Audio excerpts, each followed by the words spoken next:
Hello friends, Sudhir maths classes में आप सबका स्वागत है। तो आज मैं एक्सरसाइज 2.1 बनाने वाला हूँ इन्वर्स ट्रिगो का। तो इसमें हमेशा आपको बोलेगा कि आप प्रिंसिपल वैल्यू निकालिए। बताए थे कि प्रिंसिपल वैल्यू निकालने के लिए हमको क्या करना है, रेंज जो है उस रेंज के अंदर आना चाहिए वो वैल्यू, तभी वो प्रिंसिपल वैल्यू होगा। तो ठीक है, इस क्वेश्चन को देखते हैं, अब इसको बनाने का प्रयास करते हैं। तो दिया हुआ है find the principal value of sine inverse -1/2। तो पिछले लेक्चर में हम बताए थे कि कैसे सवाल बनाएंगे, तो देखिए आगे कैसे बनाते हैं। इसको कुछ मान लेंगे, let sine inverse -1/2 is equal to y. ठीक है, अब -1/2 बच जाएगा और साइन इनवर्स इधर जाएगा तो ये हो जाएगा साइन वाई। ठीक है, अब माइनस, अब साइन का कौन सा वैल्यू 1/2 होता है, तो साइन 30 डिग्री का मान 1/2 होता है। तो इसको लिख सकते हैं साइन π/6। साइन π/6 30 डिग्री ही होता है। ठीक है, तो इज इक्वल टू ये हो गया आपका साइन वाई। ये माइनस अंदर चला जाएगा तो sine -π/6 is equal to sine Y हो जाएगा। साइन से साइन कट जाएगा तो ये हो जाएगा आपका y इज इक्वल टू -π/6। अब -π/6 देखेंगे कि साइन इनवर्स के रेंज में है कि नहीं। तो साइन इनवर्स का रेंज कितना होता है, -π/2 से π/2 क्लोज इंटरवल। -π/6 क्या है, -30 डिग्री, और ये है -90 से +90। इसका मतलब है -π/6 जो है इस रेंज में आ रहा है, यानी कि साइन इनवर्स के रेंज में आ रहा है। इसका मतलब ये प्रिंसिपल वैल्यू जो हम निकाले हैं एकदम सही निकला है। तो लिखेंगे hence the principal value of sine inverse -1/2 is equal to, देखिए y किसको माने हैं, इसको ना माने हैं, तो इस y के जगह पे हम साइन इनवर्स -1/2 लिख दिए। तो the principal value of sine inverse -1/2 is equal to हो जाएगा आपका -π/6। ठीक है, -π/6 आंसर क्यों हुआ, क्योंकि -π/6 जो है -π/2 से π/2 के बीच में आता है, यानी कि रेंज में आ रहा है। इसका मतलब हम जो बनाए ये सवाल सही है। तो ये आपका पहला सवाल था, इसको राइट डाउन कर लीजिए। तो फ्रेंड्स इसमें दूसरा सवाल देखिए। दूसरा सवाल है cos इनवर्स √3/2। तो इसको क्या करेंगे, let cos inverse √3/2 is equal to y मानेंगे। ठीक है, तो √3/2 बचेगा, cos इनवर्स उधर जाएगा तो हो जाएगा cos y। अब cos का कौन सा वैल्यू √3/2 होता है, तो cos का कौन सा वैल्यू होता है, साइन 60 डिग्री √3/2 होता है, cos 30 डिग्री। तो cos 30 को हम लिखेंगे cos π/6 is equal to cos y। ठीक है, cos से cos कट जाएगा तो y बराबर π/6 हो जाएगा। तो हमारा y बराबर हो गया π/6। अब y किसको माने हैं, y माने हैं इसको cos इनवर्स √3/2 को माने हैं। ये हो गया आपका π/6। अब π/6 cos इनवर्स के रेंज में आ रहा है कि नहीं आ रहा है, तो ये देखेंगे। तो देखते हैं, π/6 जो है 0 से π के बीच में आ रहा है, यानी कि cos इनवर्स का रेंज 0 से π है।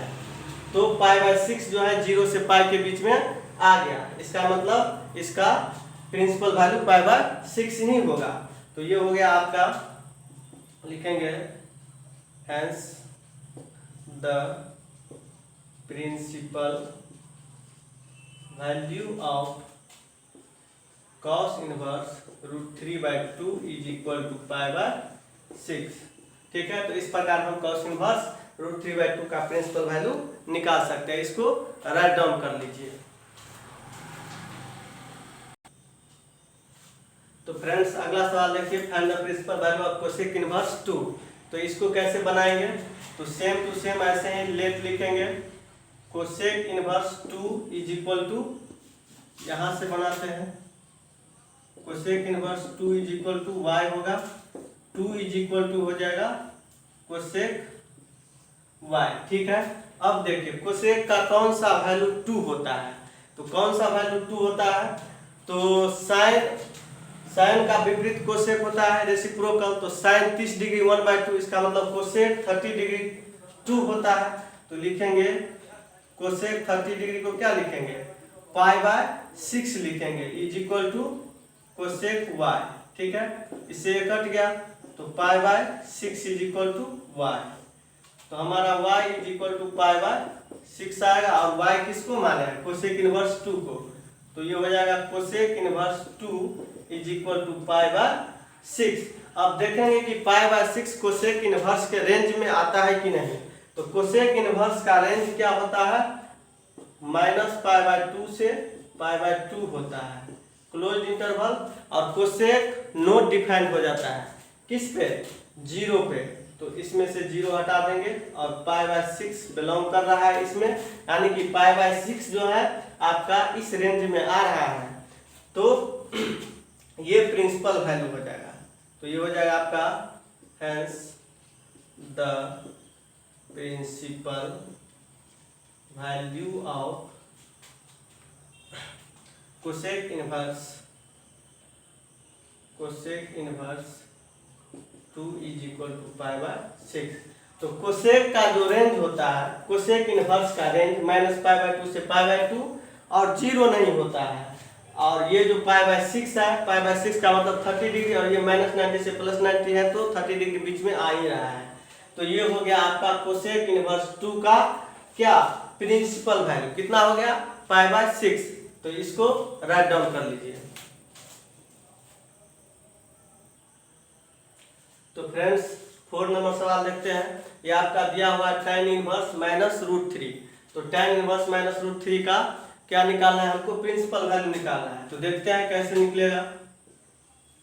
Late tan inverse minus root 3 is equal to Y मानेंगे, minus root 3 is equal to tan inverse उधर जाएगा तो tan y हो जाएगा। अब tan का कौन सा वैल्यू रूट 3 होता है? तो tan 60 डिग्री रूट 3 होता है। तो ये हो जाएगा आपका tan 60 डिग्री को क्या लिख सकते हैं? पाई बाय 3 लिख सकते हैं, is equal to tan y हो जाएगा, ठीक है। अब ये माइनस अंदर जाएगा तो tan minus pi by 3 is equal to tan y। tan से tan कट गया तो आपका क्या हो गया? Minus pi by 3 is equal to y। तो पहले y लिखेंगे, माइनस पाई बाय 3 लिखेंगे। और y किसको माने हैं? tan इनवर्स माइनस रूट 3 को। तो ये माइनस पाई बाय 3 हो जाएगा। अब minus pi by 3 tan inverse के रेंज में आता है कि नहीं आता है वो चेक करेंगे।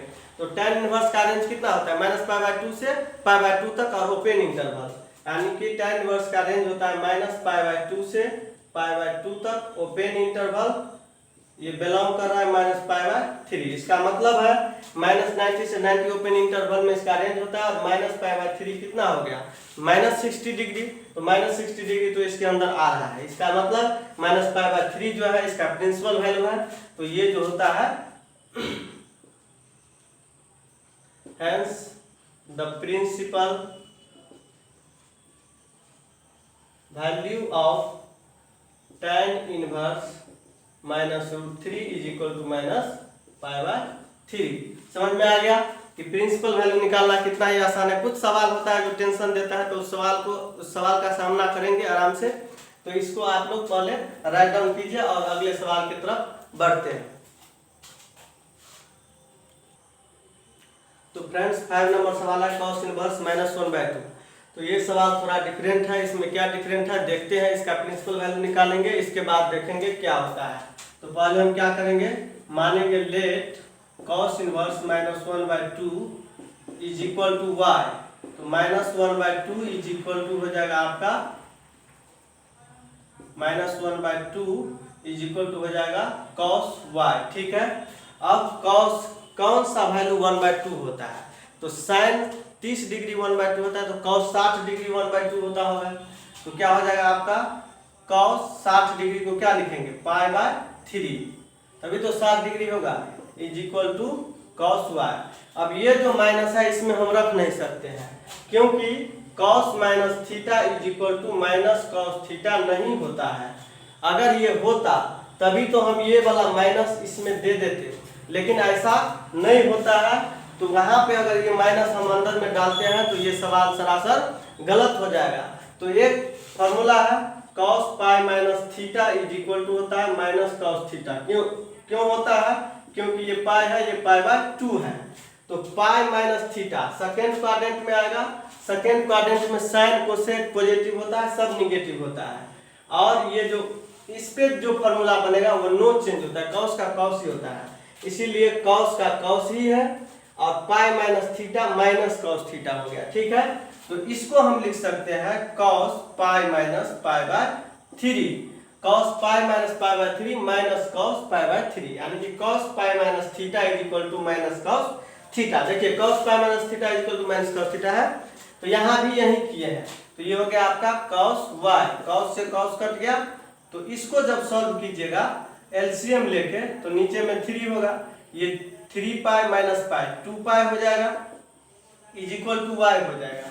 तो आपका y का वैल्यू अगर हम रख देते हैं तो क्या हो जाएगा, cos inverse minus 1/2 is equal to 2 pi by 3 हो जाएगा। ठीक है, इतना समझ में आ रहा है। तो ये हो गया प्रिंसिपल वैल्यू। अब प्रिंसिपल वैल्यू है कि नहीं है, पहले रेंज में आता है कि नहीं वो चेक करेंगे। तो cos इनवर्स का रेंज कहाँ से कहाँ होता है, 0 से पाई क्लोज इंटरवल, तो 2 पाई बाय 3 जो है ये 0 से पाई बिलोंग कर रहा है। तो देखिए 2 पाई बाय 3 का मतलब क्या होता है, पाई मतलब 180, तो 3 6 18 120 डिग्री, और पाई का मतलब 180 डिग्री, यानी कि 0 से 180 डिग्री के बीच में 120 डिग्री है, इसका मतलब ये प्रिंसिपल वैल्यू होगा। तो हम क्या लिख सकते हैं, hence the principal value of cos inverse minus 1/2 is equal to 2 pi by 3। ठीक है, तो इस प्रकार हम इसका प्रिंसिपल वैल्यू निकाल सकते हैं। इतना सवाल में यही सवाल था जो थोड़ा सोचने वाला था, और इसमें क्या सोचने वाला था कि cos minus theta is equal to minus cos theta नहीं होता है, बल्कि cos minus theta is equal to cos theta होता है, माइनस गैप हो जाता है। तो यहाँ पे ये फॉर्मूला का हमको प्रयोग करना था, तो इसको राइट डाउन कर लीजिए, आगे भी बता रहे हैं। तो फ्रेंड्स देखिए 6 नंबर सवाल क्या है, tan इनवर्स माइनस 1, इसका जो है प्रिंसिपल वैल्यू निकालना काफी आसान है। निकालते हैं इसको, tan inverse minus 1 is equal to y, minus 1 is equal to tan inverse इधर जाएगा तो ये tan y हो जाएगा। अब 1 tan का कौन सा वैल्यू 1 होता है, 45 डिग्री, तो लिखेंगे tan पाई बाय 4, 45 को पाई बाय 4 लिखते हैं, tan y हो जाएगा, माइनस अंदर चला जाएगा, minus pi by 4 is equal to tan y, क्योंकि tan minus theta is equal to minus tan theta होता है।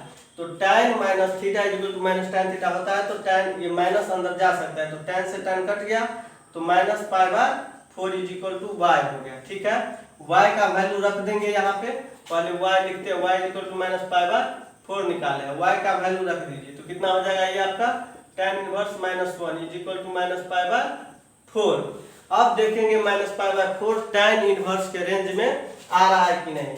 तो माइनस पाई बाय 4 जो है ये बिलोंग कर रहा है माइनस पाई बाय 2 से पाई बाय 2 के बीच ओपन इंटरवल, यानी कि tan इनवर्स का रेंज क्या है, माइनस पाई बाय 2 से पाई बाय 2 ओपन इंटरवल है, और माइनस पाई बाय 4 आ रहा है। देखिए यह है माइनस 90 से प्लस 90, और ये कितना है माइनस 45, तो माइनस 45 इसके बीच आ जाता है आराम से। इसका मतलब minus pi by 4 principal value है किसका, tan इनवर्स माइनस 1 का। तो लिखेंगे hence the principal value of tan inverse minus 1 is equal to minus pi by 4। तो ये था आपका प्रिंसिपल वैल्यू। कुछ सवाल छूट गया है, 7-8 सवाल छूट गया है, तो अगला लेक्चर में हम उसको पूरा करेंगे। अगर ये वीडियो आपको पसंद आता है तो आप अपने दोस्तों में शेयर कर सकते हैं, और इस चैनल को, नया चैनल है तो इसको सब्सक्राइब कर दीजिएगा, ताकि हम लोगों को मोटिवेशन मिलेगा और हम और वीडियो बनाने का प्रयत्न करेंगे। Thank you.